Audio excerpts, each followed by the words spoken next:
बिस्मिल्लाहिर्रहमानिर्रहीम। मेरे भाई और बहनों, एक रवायत में हमारे प्यारे नबी सल्लल्लाहु अलैहि वसल्लम ने फरमाया, ऐ लोगों, कल क़यामत के दिन सबसे ज़्यादा वो इंसान दुखी और परेशान होगा। कौन इंसान? आपने फरमाया सल्लल्लाहु अलैहि वसल्लम ने, जिसने अपनी आखिरत खराब कर ली लोगों की दुनिया बनाते बनाते। अल्लाहु अकबर। ये हदीस का मफहूम है। मेरे भाई और बहनों, कितनी गौर तलब और कितनी जामिया और गहराई की बात हमारे नबी सल्लल्लाहु अलैहि वसल्लम ने फरमाई कि अपनी आखिरत खराब करता रहा लोगों की दुनिया बनाने के लिए।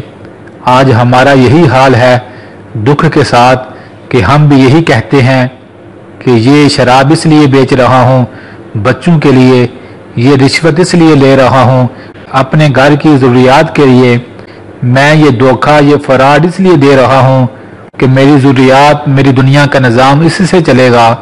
हम अपनी आखिरत खराब करते जा रहे हैं लोगों की खातिर। हालांकि मेरे भाई और बहनों, ये दुनिया के लोग, ये हमारे करीबी रिश्तेदार, हम सब का मामला ये है, अगर आज अल्लाह ना करे कोई हमारे घर में फौत हो जाए तो रात को सारे लोग खाना खा के सोएंगे और कल के दिन सारे लोग अपनी अपनी दुनिया में मगन हो जाएंगे। लेकिन हमने जो धोखा और फराड किया होगा बच्चों की खातिर, बीवी की खातिर, रिश्तेदारों की खातिर, उसकी वजह से मैं अपनी आखिरत और अपनी कब्र खराब कर लूंगा। तो बहुत गौर तलब बात है।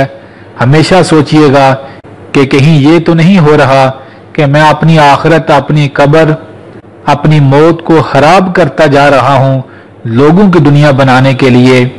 तो लिहाजा मेरे भाइयों और बहनों, पक्का इरादा करें, पक्की तौबा करें, अल्लाह से माफ़ी मांगें कि मेरे मालिक जो पीछे हुआ उस पर माफ़ फरमा। आइंदा मैं अपनी पूरी ज़िंदगी कभी भी किसी को धोखा, फराड, ठगी, फट्टी, रिश्वत, कोई भी ऐसा मामला नहीं करूँगा कि जिससे मैं अपनी आखिरत को खराब कर लूँ। क्योंकि कब्र के अंदर ना तो मेरे साथ किसी ने जाना है और ना ही कल महशर के दिन मेरे अलावा किसी और से सवाल होना है। तो लिहाजा तौबा करके पक्का इरादा करें और आइंदा ज़िंदगी में कभी भी किसी को धोखा और फराड न दें। आप लोगों की दुनिया बनाते बनाते अपनी आखिरत को कभी भी खराब ना कीजिएगा, क्योंकि मेरे नबी ने फरमाया सल्लल्लाहु अलैहि वसल्लम कि कल क़यामत के दिन सबसे ज़्यादा दुखी और परेशान वही होगा जो लोगों की दुनिया बनाते बनाते अपनी आखिरत खराब कर लेता है।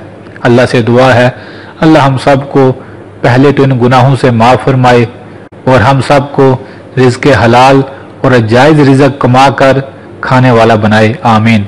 मेरे भाई और बहनों, इस वीडियो को ज़रूर शेयर कीजिएगा। बेशक दीन की बात दूसरे मुसलमानों तक पहुँचाना बहुत बड़ा नेकी का काम है। जज़ाकल्लाह।